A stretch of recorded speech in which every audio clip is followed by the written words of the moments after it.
just a few years ago, I was also here with the Girard boys, and I was the camp coordinator, while Jason was the camp director. And today we are going to be having a fantastic celebration of life, and this is flagpole, so I'm going to need everyone to embrace their inner child. So real quick, shake it out, shake off the grown-ups because they don't exist here. No grown-ups allowed at flagpole.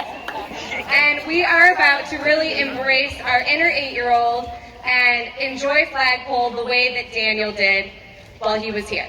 So we are going to start our day out with a song. So I'm going to need everybody on your feet. Let's go. Almost there. All right, this song is a camp classic. So this is a repeat after me, which means it's really easy because you repeat after me.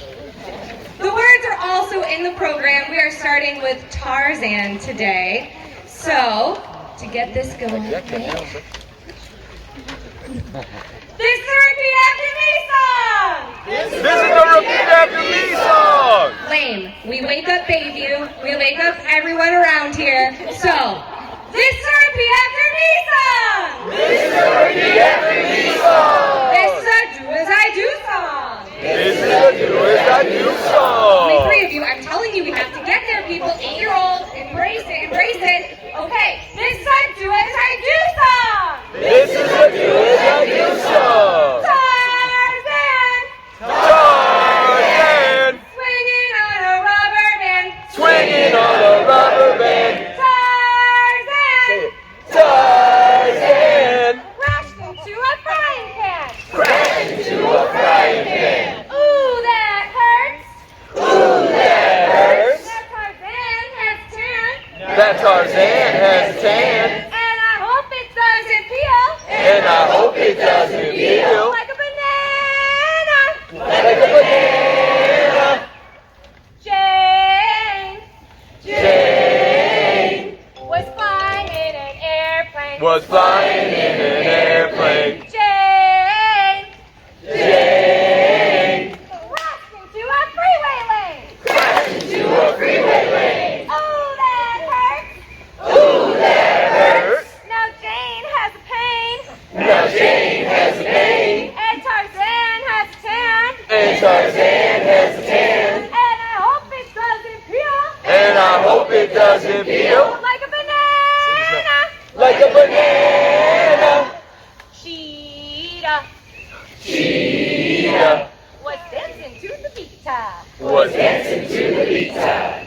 Cheetah Cheetah got eaten by an amoeba! got eaten by a zebra. Ooh, that hurts! Ooh, that hurts. Now Cheetah is Velveeta, Now Cheetah is Velveeta. and Jane has pain, And Jane has a pain. and Tarzan has tan, And Tarzan has a tan. and I hope it doesn't peel And I hope it doesn't peel. like a banana. Like a banana. Shamu, Shamu surprise verse. Go swimming in the ocean blue. swimming in the ocean blue. Shamu Shamu got hit by a red canoe. got hit by a red canoe. Now Shamu is gonna sue. Now Shamu is going to sue. And Cheetah is Velveeta. And Cheetah is Velveeta. And Jane has pain. And Jane has pain. And Tarzan has tan. And Tarzan has a tan. And I hope it doesn't peel And I hope it doesn't peel. like a banana. Like a banana. Like a banana. Like a banana. Like a banana. Like a banana. Very nice.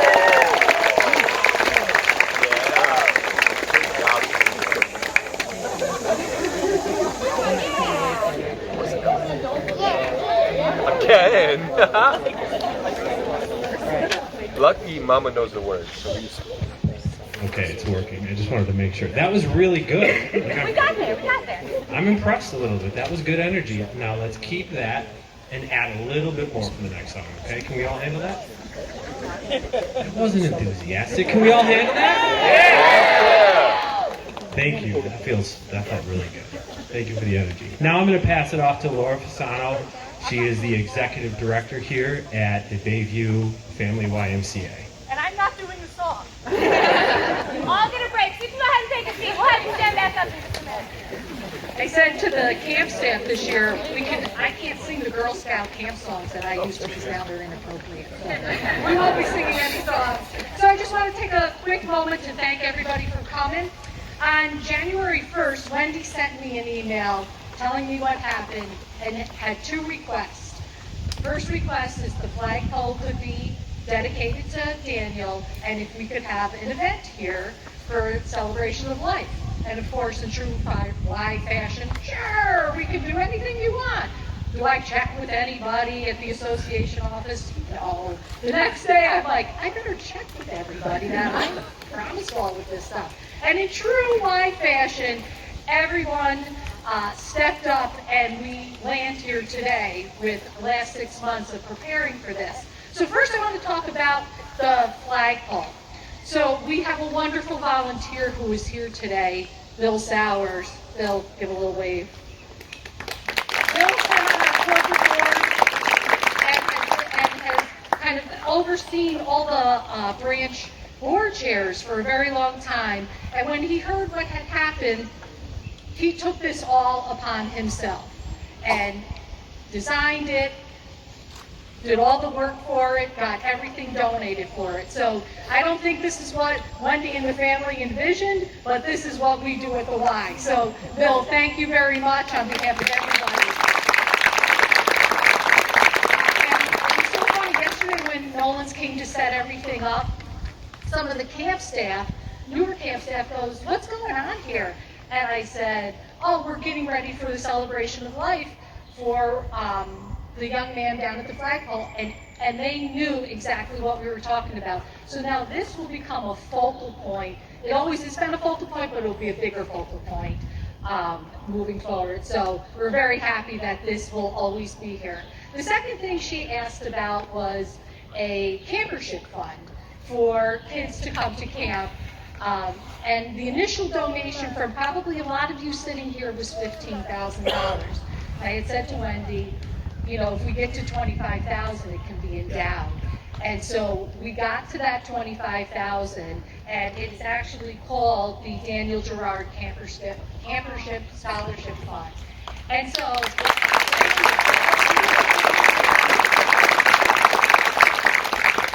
so I asked Wendy, I gave her a couple of sentences, and I go, could you just, fill this in? And so she filled this in, and I want to read it as it will always stand. So it says, the Daniel Gerard Campership Scholarship was established to give children the opportunity to enjoy the carefree joy of Camp Bayview regardless of their family's socioeconomic situation. Camp Bayview is a place where campers develop friendships, experience nature, develop skills, and test themselves. The Laco Gerard family created this fund in memory of their son, Daniel. Daniel spent nearly 10 summers at Camp Bayview and viewed his time spent there among the happy of his life.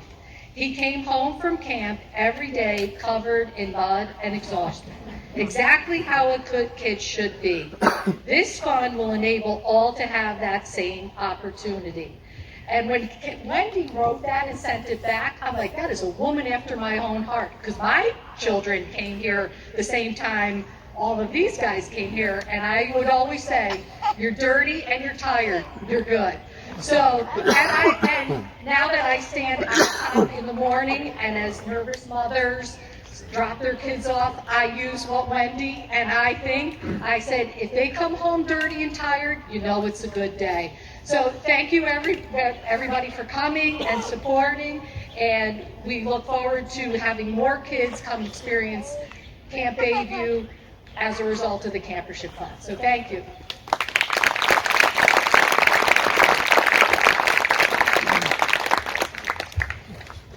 All right, so at this point, we're going to tell a story. Great, positive, actually hilarious, one of my favorite memories from Camp Bayview. But before I tell that story, I just want everybody who's here right now to take a minute to think about a story about Daniel that you want to tell that highlights the young man he was and the positive energy that he has that I'm about to talk about. So, back in the day when I was a camp director here, my friend, and I'd actually call him a family member now, Jimmy Lacanina, who's at the top of the hill, and Chelsea Ammerman, who's right here, we're always by my side here. And I get a walkie call, and I happen to be in the restroom, and I came out of the restroom, and the walkie call was that Daniel decided he wanted to take a run. Not a when- run, a mini marathon. Very quick mini marathon. And I don't run, so I was in for a treat. I tested my endurance that day. But Daniel decided he was going to go for a run, and Jimmy and Chelsea and I were like, oh, we got this. We're going to corner him in. So Jimmy went up behind the villages, the Tuscarora and Mohawk. Did I get that right? Yeah. Tuscarora and Mohawk villages. Up behind here, and as I'm gasping for air, I decided I was going to go Flagpole Trail, which is right down here. Now, apparently it had been raining the day before. There was a mud puddle that I was not aware of. Daniel sure was, though. Yes, he was. I like to think that he strategized this. I don't know if he did, but I lost. So we get to the bottom of the hill. Jimmy's going that way. We're going to corner him in down here. And we knew Daniel just wanted some time alone. But at this point, he was going to have his time alone, and we weren't going to stop him. Because I got to the bottom of that trail, heel down, back into a mud puddle. I don't know. I forgot about the tree. Heel down, slide, collarbone into a tree, back into a mud puddle. Followed by this. I'm sitting there trying to figure out what the heck just happened. And as I'm soaked, what just happened? I look up, Jimmy's got a smile on his face. Daniel stopped, looked back, laughed at me, and then decided to continue on his way. So that I will never forget. His determination. He wanted some space. He wanted some time to talk. Which, at this point, I'm going to turn the story over to Chelsea. Because that is not where the run ended. No. The run kept going back down the trail, back up Mohawk Trail, where there was no chance these guys were catching him. So me, being the smarter of the three, was like, all right, I'm just going to wait it out. I'm going to, come on up, my friend, just run it through. Where are you going? Surprisingly, something I did not see coming was when he decided that the end of the race would in fact be the boys' bathroom of the Longhouse. Now, there's a few gross places in life. We keep our facilities very clean. However, a camp boys' bathroom is not my ideal place for the end of a marathon. And so I said, okay, this is where we're at. And as I had Jimmy and Jason huffing and puffing up behind me, and I said, just give me a minute. So, we made sure that the space was safe, and I stepped inside and I said, Daniel, I've never been in this bathroom before. And that was a really fast run, but I'd love for us to just catch our breath. And he backs into the corner of the bathroom, heavy breathing. And I knew he was planning his next beeline. And so Jimmy slowly closes the one door. So there's only one exit now, and I'm standing in it. And I was like, if he wants to go through this door, he's going through this door. So I'm just slowly talking him down. And I don't know at what point I must have turned back and said, hey, is Wendy on her way? And as I turned back, he managed to scale the stall. And I was like, oh my God, he's going up and over me. He's going up and over. And so all of a sudden he's up and over and then back down the one side. So I'm on the floor. I'm like, I'm going to get on his Bible. I'm going to talk him down. Face, bathroom floor. Jimmy going, no. Jason laughing hysterically. Counselor starting to kind of block off the area. And I'm like, dude, we gotta get off the floor. I gotta get off the floor, man. You gotta let me out. Back up onto the top of the stall. I have never seen anyone gargoyle at the top of a stall. Those thin little lines of a stall. And he's standing up there. And he's looking at me. And so we're talking at this point. And that's when Wendy got there. And she's like, she looks at me, she goes, oh my God. and at that moment, I was like, I got it. we're getting him down. He comes down, they're walking up the field, and this is when Jason and Wendy got to have a little conversation about really what camp meant in those moments. But I've never been face down on the bathroom floor trying to talk a gargoyle down who had also just run a mini marathon in about 3 minutes flat. So as we remember that story, as I remember that story, I think about this part and the great part about the Y, about the YMCA, about being a family. And family means something different to everybody. You know, you look up the definition in one, you Google it, every definition is a little different. But I think about what the Y meant to me and what it meant to Wendy and Mike and David and Joe. And all you kids sitting here that were back with me then, you guys were my family during those years. And even more so, I like to think of Wendy and Mike as part of my family because they were there to support what we were trying to do for Daniel. And the great part about this is, eventually, Daniel, Chelsea, and the staff and I figured out that when he needed some time, he needed some time. Let him run. Just let him run. Because I didn't want to run anymore. Or meet any more trees, you know, There's not still a planning. bump on that tree, I swear. There probably is, and in my collar. But, you know, I remember Wendy showing up, and she was a little, you know, she was obviously sad, embarrassed, whatever it was at that point. And I looked at her and said, hey, this is what we do. This is what the Y is about being there for one another, being part of a family, being there to support things and figure one another out. And Daniel needed some time. And we eventually got to the point where he just said, hey, I need some time. And I was like, oh, thank you. Because the running thing was not the right approach for me. It was for you, but we'll figure this out. So thank you very much for having me back here to tell that story. It feels really good to be back here, and I'm honored to be able to share that story. Now, here comes the fun part. Oh, you want to say something? No. Well, what we wanted to do, what we were hoping to do was invite anyone who had a story that they'd like to share. I know a few of you had some things prepared, but anyone else as well, to come on down and you guys can share your stories of Daniel and some of your fondest memories with him. So anybody who would like to share can come on down, and we'll start that off right here. And if we have a little line forming, we can grab along.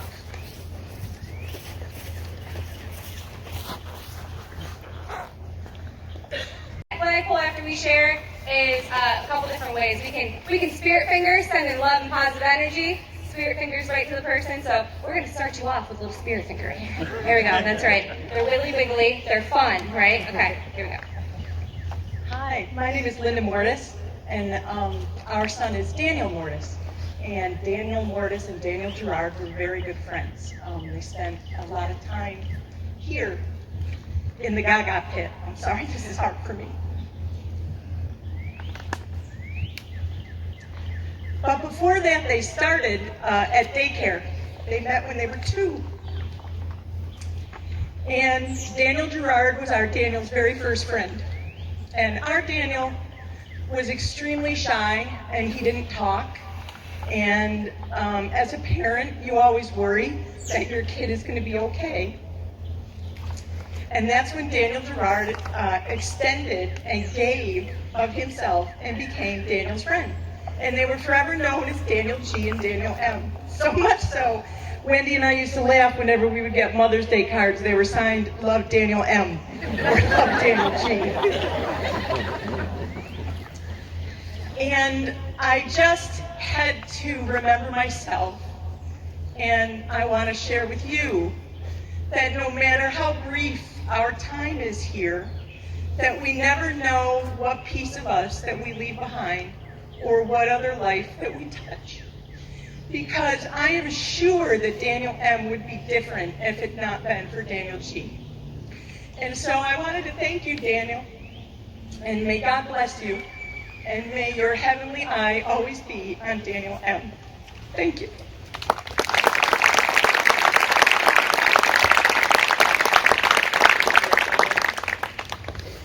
Anybody else? Would anybody else like to come down and tell a story?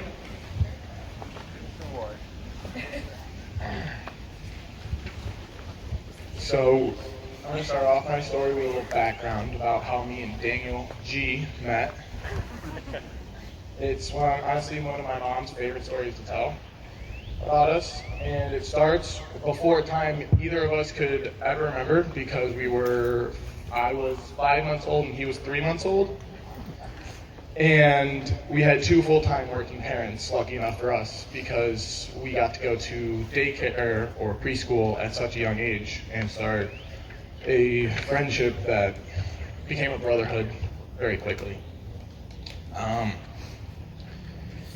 as the story goes, Daniel would always be at Miss Rita's first Small World and be in the little infant play circle, sitting down, crying because his mom had just left him and had to go to work, and he was a baby, and babies cry. But apparently, every time my mom would get there and drop me off and set me down in that play area, Daniel would look at me, stop crying, and just smile. Now that we know how long we've been friends, we can get into some of the shenanigans and some of my favorite memories that the 4 of us, have made. And most of them, if not all of them, came from here or Camp Corey. Brannigan just told one of my favorites, because one detail he forgot was that when Daniel took off, I took off right behind him. And so I was running down to the tent, trying to get Daniel to calm down. And then I got there, he was sitting at one of the tables up there, I sat down, and then we both looked over, and there comes Brannigan trucking at us. And we were like, well, guess it's time to go. And took off, and I don't know, for anyone that's been here, they always know the long host doors are both open. And so we both came taking off, and at this point, we had 3 counselors chasing us. Daniel took off down, I believe down this trail, and I decided I don't want to get in any trouble, so I'm just going to go head back to my group, and I ran through the longhouse and got back to these 2, and we're just sitting there goofing around. But yeah, another one of my favorite stories is from sailing camp, and this story is perfectly encapsulates, whatever the word is, the 4 of us and our friendship, especially our shenanigans at Camp Bayview. So I don't know if any of you have been down to our sailing camp, but at the time we were here, we had these little sunfishes, and they're not big boats, they're one sail, and there's a tiny little cockpit, and so you can fit maybe 2 people, but it says you can fit 4. So we're going out. For some reason, Greg Garland decided it was an okay idea to let the 4 of us go out on one boat, because we soon found out that was a horrible, horrible idea. But we had the time of our life. We were out there, we get out there, we're sailing, and it's a north wind, and it is a fast wind, and we are flying. Daniel's steering, I got the sail, and these 2 are up in the front of the boat. One of them is clipped into this rope that's on the mast. Thank you. I think it was Zach. Zach was clipped into the mast. Compton was sitting in the front, and if you're sitting in the front in fast wind, you're going to sub the boat, which means the boat, the nose of the boat is in the water, fully in the water. And that's not good when you're trying to sail, steer, do anything productive, really. But we were having a great time. But then, a big wave came over and knocked Compton off the front of the boat. Uh-oh. Guess it's time to turn around and go get him, and you're not supposed to jibe in a boat this small with this many people on it, but Daniel deciding we need to get around quickly, jives. Zach was unbuckled at this point. Can we jibe? Zach's sitting up, gets taken out by the boom, falls off. So now we have 2 people in the water, me and Daniel trying to figure out what's going on, how we're going to do this, and sailing away at Mach 10 because it's fast wind and we just lost half our weight. Anyway, so me and Daniel then turn around, go again, but this time Daniel tacks again. He's standing up, looking for them, and as we're turning around, he gets knocked off the boat. I'm left on the boat. I let go of the sail, and the sail went flying. The boat comes to a dead stop, and I have to steer the boat, get the sail back, get the rope for the sail, get the rope back, turn around and go pick them all up. Well, while I'm doing that, the boat flips. And at this point, I gave up and said, "You're swimming back." And after that, we got the boat back on. The Zodiac came up, picked us up, towed us in, and said, "You're done sailing for the day." That has got to be my favorite story.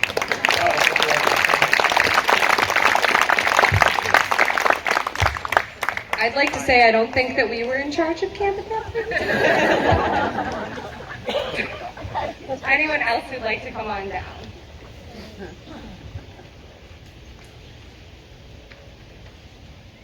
Alrighty. This is a real supportive crowd, everybody, so yeah. Come on down. I have to put on my old man glasses.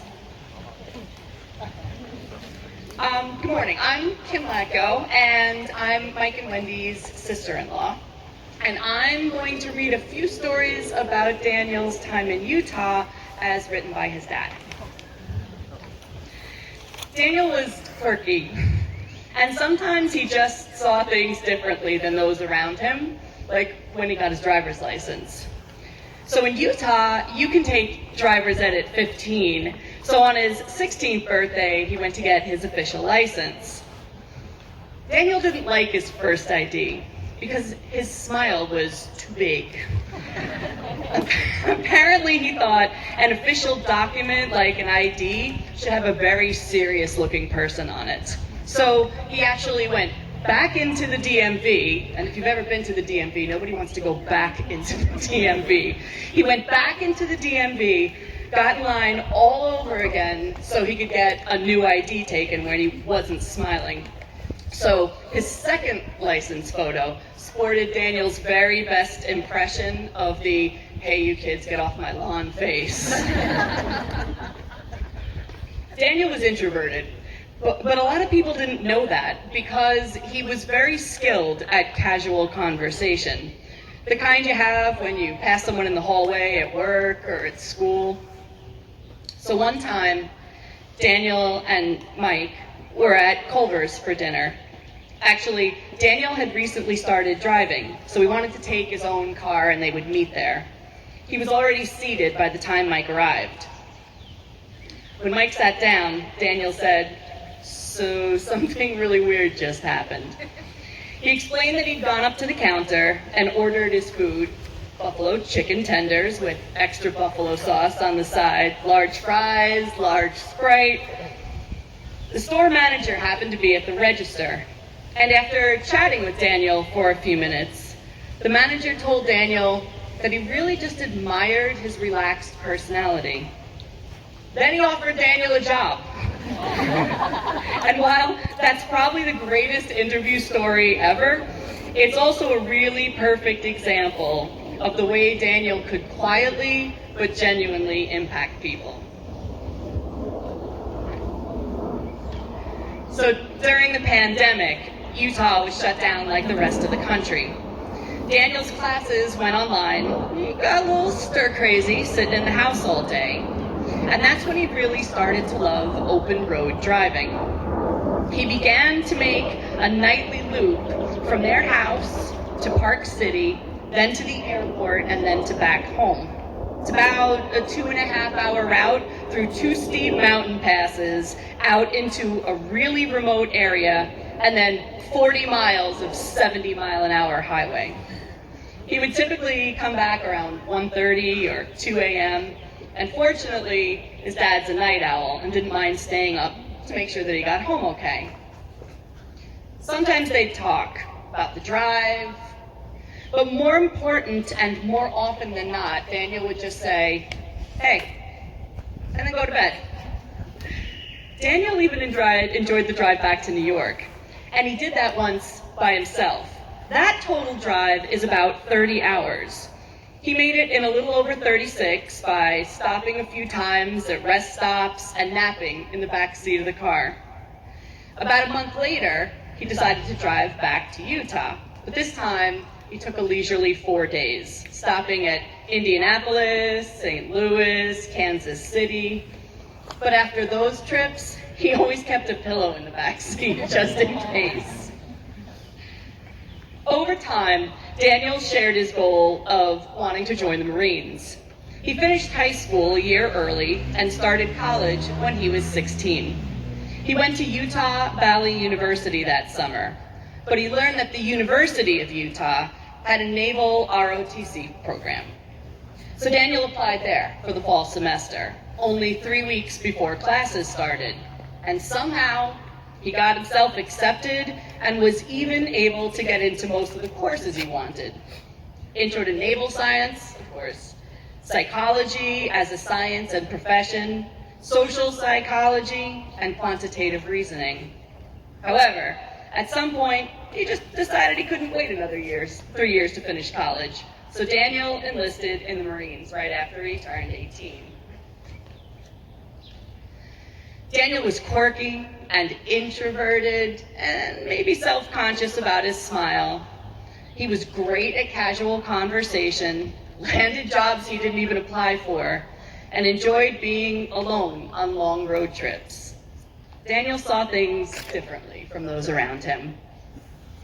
One of the things that Mike enjoyed most about their time in Utah was getting to see Daniel interacting with other people at Friday night game nights, on a long day trip to Vernal, Utah, laughing at his love-hate relationship with Corona, the beer, not the virus, and really appreciating him as a young man.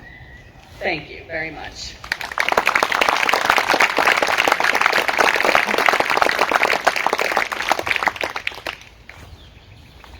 All right. Anyone else who would like to come now?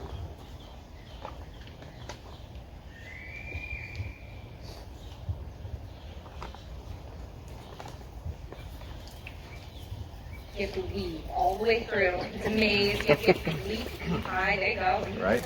Nice job.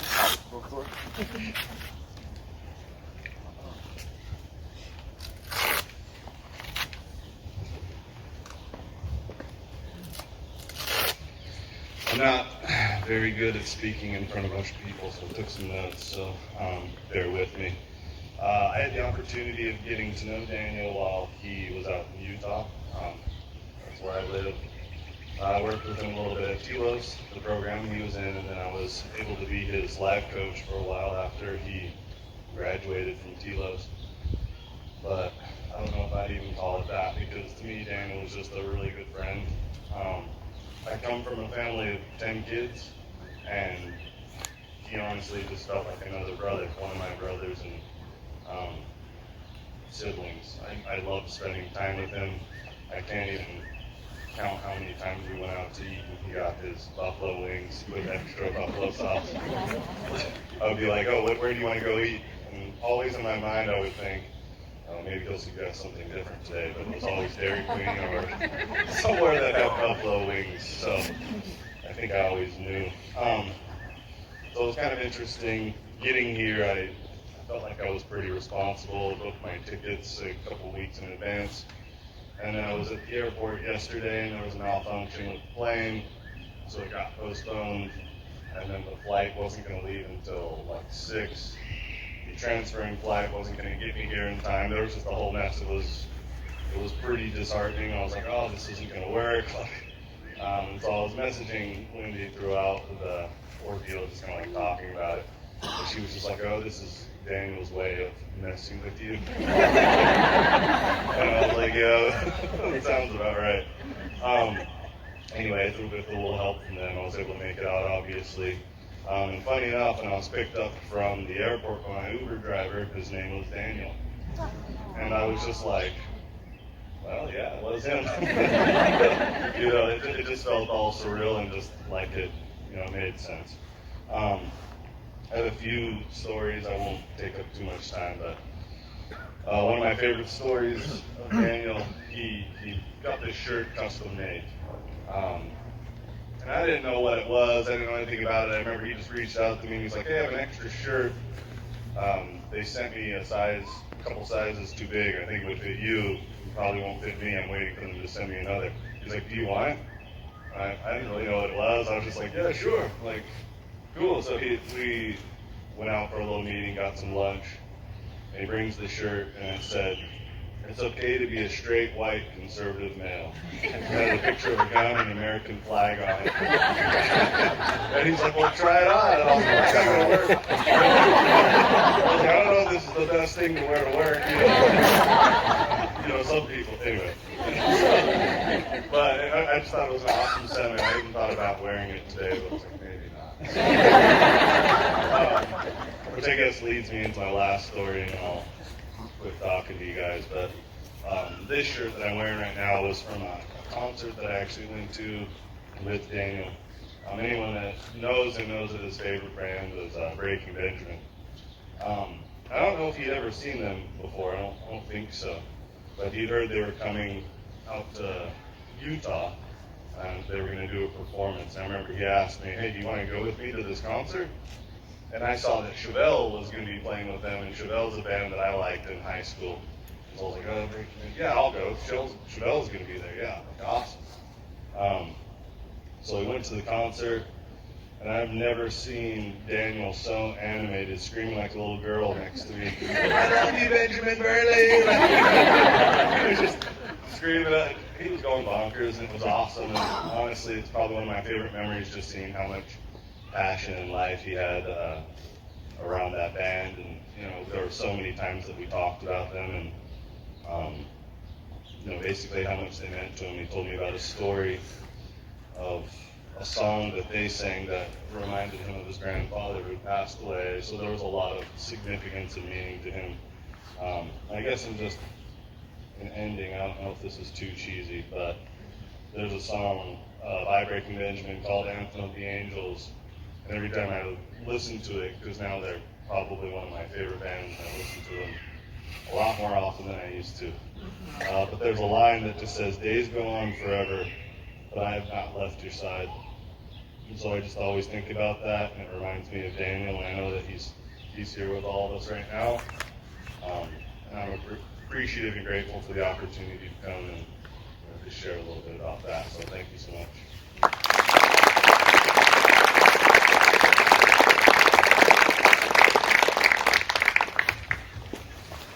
Alrighty, that I would like to share because it's one of my favorites, and all three boys were there. It was either AM care or PM care, and the days really started to run together at camp, so that makes sense in my brain. And we were up on the front playground, and David was probably like maybe 5 or 6, and David's just playing, you know, hanging out. There weren't many kids there anymore. I'm on the playground watching, land sharking, and Joe, classically, was at the top of the jungle gym screaming Lady Gaga lyrics to anyone that would listen. You know, not at all looking for attention, not ever, nope. Not at all demanding eyes on him or anything. And he's screaming these lyrics, and we're laughing at him screaming these lyrics up there, and he's hanging onto the top and dancing like he's at a concert. And Daniel's standing there with me, and we were chatting about camp, and he's looking around, and he's quietly observing and taking things in. He was like rolling his eyes at his brother, watching David play. The other kids are running around. And Joe switches to a Lady Gaga song that was really popular at the time. And he's screaming from the top of it these Lady Gaga lyrics, one of which is, I want to take a ride on your disco stick! I want to take a ride on your disco stick! It's at the top of his lungs. And Daniel just looks at me quietly and goes, what is a disco stick? And I'm like, you gotta ask your mom that one. And it just was such a perfect moment of all three boys kind of being there with us, and I still laugh about it. So thank you to everyone who came up and shared. It looks like we have one more who'd like to come down, so we'll welcome you down here. Where's the spirit fingers? Send it all. Love it. Everyone stop being 8 years old again. Oh yeah, you're gonna have to bring that back, so. So my name is Cameron Armstrong. I worked with Daniel while he was in Utah, and I can't tell you how glad that we are here. Because Daniel only had a few happy places. This was one that he would talk about. But if we didn't have here, we'd all be at Dairy Queen right now. I don't think that the restaurant would fit all of us. But Dairy Queen is a special place in my heart about Daniel. I was a therapist to work with him and got to know Daniel very well. He shared a lot with me of his struggles with his depression.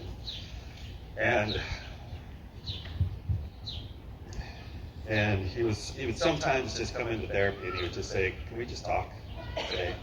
He'd be like, "Yeah, whatever's on your mind." And we would just talk and to whatever. Sometimes we go deep, sometimes we wouldn't.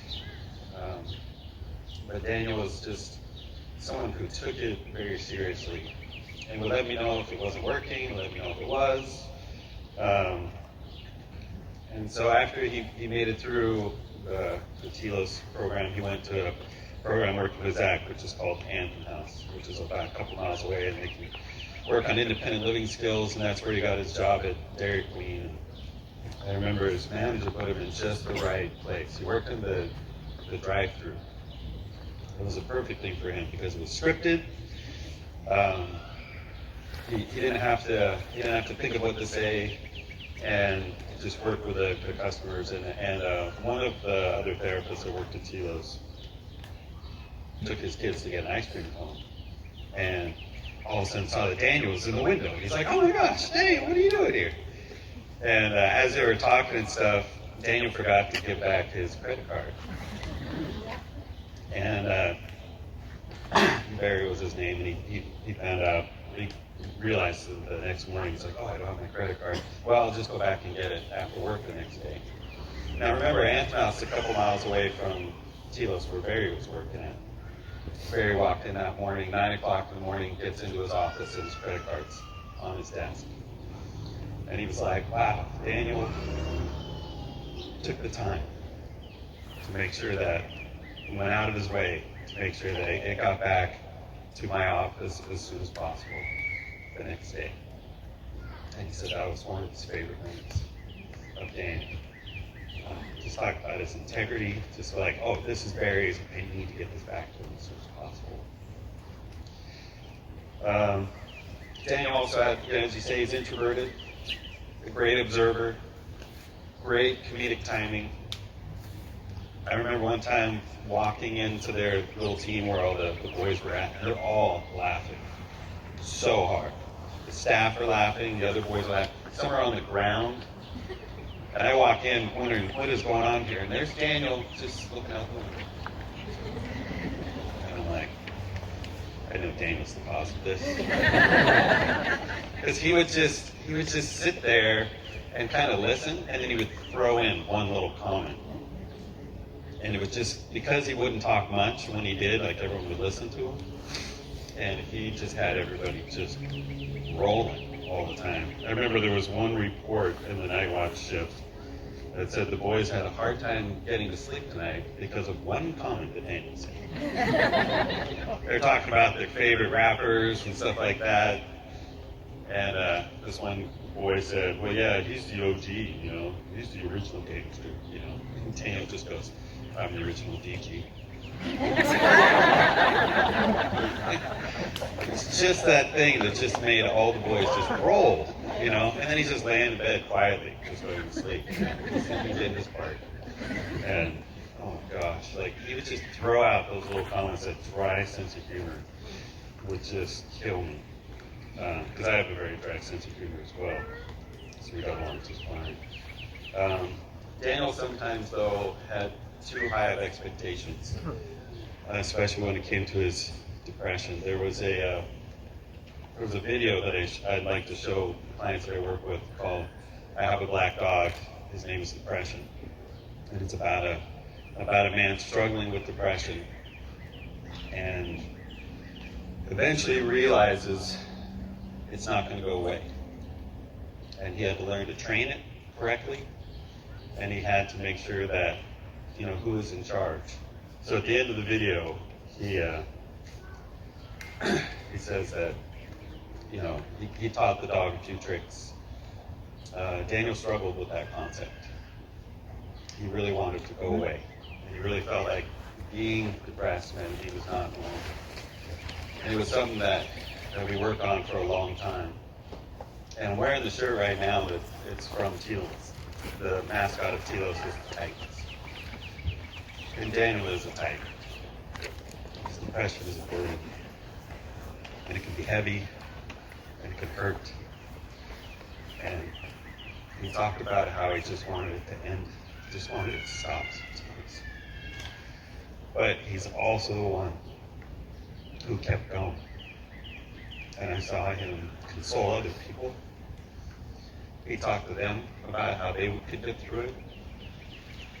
He talked about his empathy that he gained because of his struggles.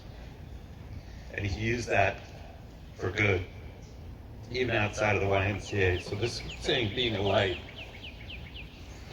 there's a lot of boys who wish that they could be here, but couldn't be here. Because Daniel helped them train their own depression. So we think of, we might have lost the battle with Daniel's depression, but there are many people who are alive, healthy, and working because Daniel was in their life. I can't thank them enough for that. And they can't either. And they wanted me to express that to them. So one of the things that Daniel wanted to do was to learn how to play the guitar. But he wanted it to be a surprise for his parents. He just wanted one day to be able to pick up a guitar and start playing right in front of him. And I know how to play the guitar, and so he had asked me what's a good guitar? So I'm giving him ideas. He went to the guitar store, and with his own money from Dairy Queen, he bought himself a guitar. And I was like, what kind of song do you want to play? And he goes, I want to play this song, by Breaking Benjamin. I look it up and I'm like, this is odd tuning. The E-A-D-G-B is the standard tuning.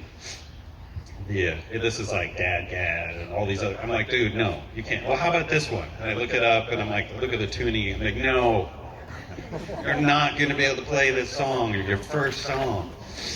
And so I'm like, give me some other bands that you like to play. And so we finally found Green Day. And so I gave him a few songs of Green Day to be able to play. And basic chords, E minor, G, D, simple stuff, none of all this massive distortion or whatever. And so I thought it would be fitting to play for his parents as a little surprise, because that's how Daniel wanted to be. And I was surprised too, because I didn't realize I have a massive audience as well. So we're going to need some spirit fingers in a second. The song that it's a really cool song by Green Day. The title needs a little bit of explanation because Billy Joe Armstrong, the lead singer for Green Day, no relation to the Armstrongs here, sang it for his ex-girlfriend who was leaving to go to South America, and so they were going to break up. But he was sad about it, and he was mad about it at the same time too. So the song has a title, and then it has another title in parentheses. So if you're going to look up this song, I don't want you to get the wrong idea. The song is called Good Riddance. It's not the best title for a memorial like this. But in the parentheses, it says, the time of your life.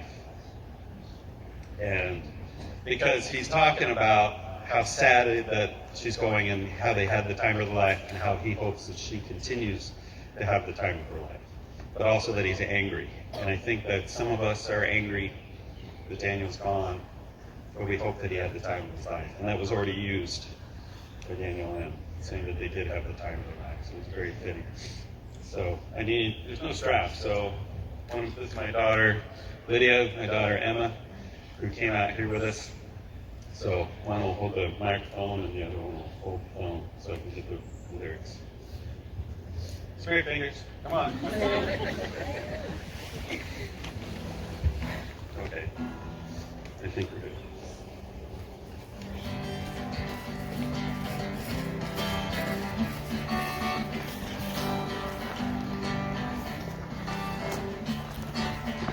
Another turning point, a fork stuck in the road. Time grabs you by the wrist, directs you where you go. So make the best of this test and don't ask why. It's not a question, but a lesson learned in time.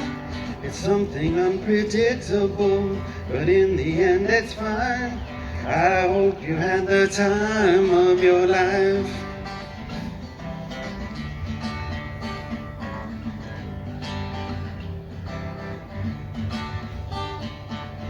So take the photographs and still frames in your mind. Hang on a shelf in good health and good time. Tattoos and memories and dead skin on trial. It's what it's worth, for what it's worth. It was worth it all the while.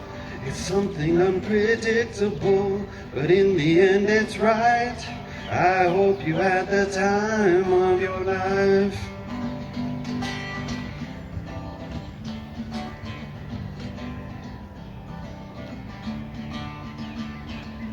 It's something unpredictable, but in the end it's right. I hope you had the time of your life.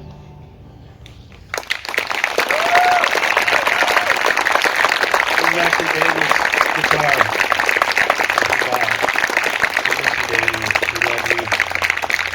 Wendy, Mike, Joe, David,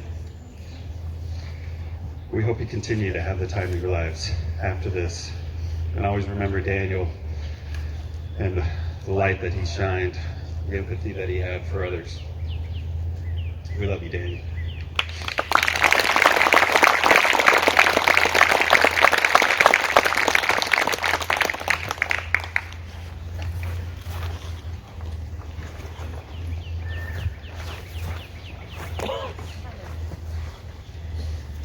One more. Spirit finger. Don't be sorry. We weren't going to speak. That wasn't our plan, but Cameron actually inspired us. And he probably doesn't know it. We are Compton, Nick and Zach's moms, and friends with Wendy and Mike. And there's so many stories. I remember when the boys went to Camp Quarry for the first time, and they requested to be in the same cabin together. And Pat Foster actually did put them all in the same camp. And I thought those counselors were never going to survive that week, but they managed. And they let them come back, yes. But the story that we wanted to share, when Daniel was going through his struggles and had moved out to Utah, he was working with Cameron. Cameron mentioned he was very observant. And there was an exercise that they did, and it's the personality test, you know, the 4 different quadrants. And Daniel was in the lower left, very introverted, quiet, and he realized really quickly that his friends represented each of the other 3 quadrants. And together, the 4 of them made a whole. So, I forget, I think Zach was the most outgoing one. Probably. So, Daniel really wanted to share that with the boys and wanted the boys to meet Cameron, and Wendy and Mike generously invited them out to Utah. And as I was going through pictures, I came across a picture of the note that the boys wrote to Cameron, thanking them for giving them their friend back. And they just have a special friendship. And Daniel, I think, in some ways was the glue. He, as people have said, he was quiet, but he would just say something, and everyone would turn around. And the boys have shared a special friendship all these years, and it started at his years with Daniel M. Since they were months old. So, like Nick said, they don't even remember when they first became friends, because it was all of their lives. Which that is, I know that in their hearts they will carry on that friendship forever. Always be with us. I miss him dearly. and will never forget the way he touched my son.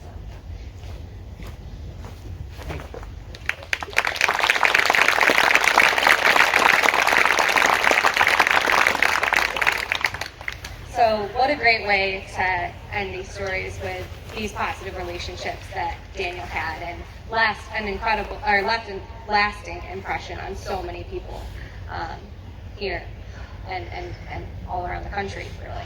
So one of my favorite photos of Camp Bayview, and there's so many, I think Wendy and maybe Miss Ward, I think you guys may have been the ones to share it recently, and it's probably right about there where you three are sitting. And Daniel is full smile, big laughs, and Nick, I think, is like screaming at the top of his lungs and like pointing at Flagpole, likely screaming at me or something. And that was maybe during one of our favorite camp songs during that time era. And this is going to take a little bit of different participation because this is a call and response. And the name of this song is... Your mama don't wear no socks? A ding dong.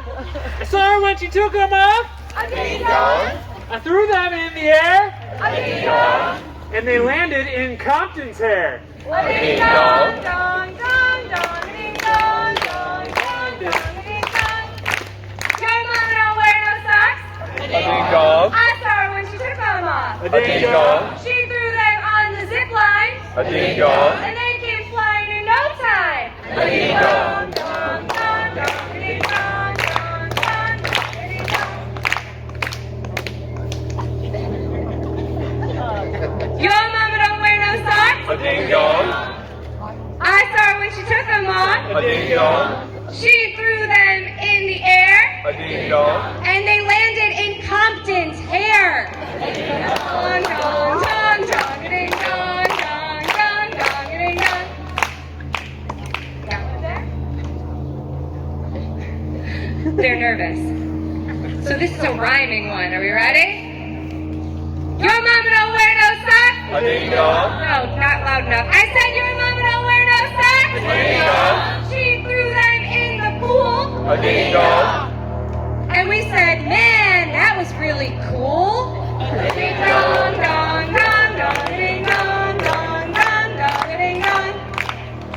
All right, that song was probably one of the most popular songs during that time, and it would flutter around camp. It was one of the most magical things to watch because it infected camp. It spread, and the laughter and joy and ridiculousness that these kids would come up with was just one of the most incredible things to watch. And one of the best parts was they talked about camp. They talked about the fire pits and the Gaga and the tower and the Jasons and the Bayfront and all of the things that made camp really special and all of the things that a lot of us have talked about having memories of with Daniel here and now. And as we know from our three lovely mothers who just stood up and talked, the three boys over here had quite the relationship, quite the friendship that we were lucky enough to be able to watch grow and change and develop during their time here. And so I'd like to invite them down for the next portion of today's celebration of life.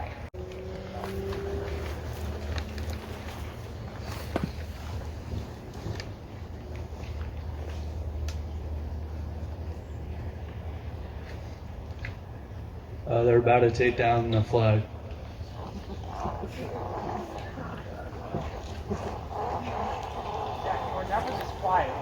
A little nervous with the mic.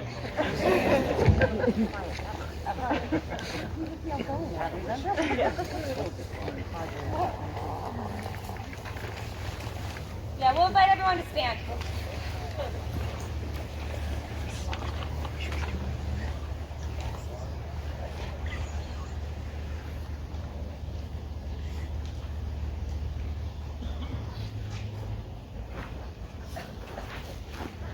The first fold of our flag is a symbol of life. The second fold is a symbol of our belief in eternal life. The third fold is made in honor and remembrance of the veterans departing our ranks who gave a portion of their lives for the defense of our country to attain peace throughout the world. The fourth flag represents our weaker nature, for as American citizens trusting in God, it is to Him we turn in times of peace as well as in time of war for His divine guidance. The fifth fold is a tribute to our country, for in the words of Stephen Decatur, I think, our country in dealing with other countries, may she always be right, but it is still our country, right or wrong. The sixth fold is for where our hearts lie. It is with our heart that we pledge allegiance to the flag of the United States of America and to the republic for which it stands, one nation, under God, indivisible, with liberty and justice for all.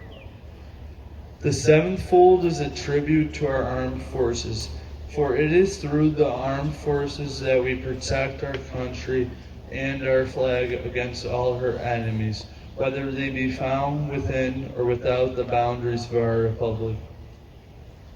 The eighth fold is a tribute to the one who entered into the valley of the shadow of death, that we might see the light of day.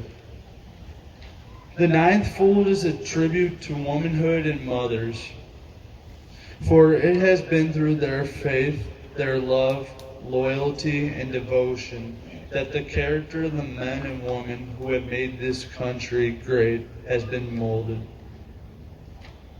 The 10th fold is a tribute to the Father, for He too has given His sons and daughters for defense of our country since they were first born. The 11th fold represents the lower portion of the seal of King David and King Solomon, and glorifies in the Hebrews' eyes the God of Abraham, Isaac, and Jacob. The 12th fold represents an emblem of eternity and glorifies in the Christian's eyes God the Father, the Son, and Holy Spirit. The 13th fold, or when the flag is completely folded, the stars are uppermost, reminding us of our nation's motto, "In God we trust."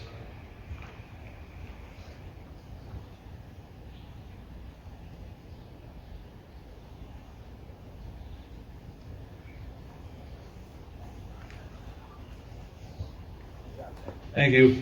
I'm really used to speaking in the mic. My bad.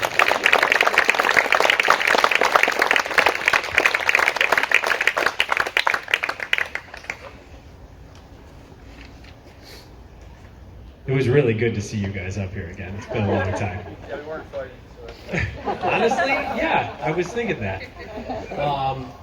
We got one last opportunity to sing really loud together a fun camp song that is called Your Little Red Wagon. It's one of my favorites, and you have to embrace your total kid self. So like I said earlier, shake it off.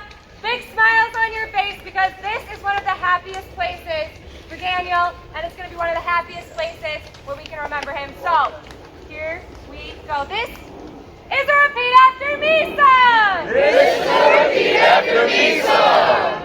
You can't ride in my little red wagon! You can't ride in my little red wagon! Front seat's broken and the axle's dragging! Front seat's broken and the axle's dragging! Chugga, chugga, chug, chug, chugga! Chugga, chugga, chugga, chugga, chugga! Second verse, same as the first. A whole lot louder and a whole lot worse. Second verse, same as the first. A whole lot louder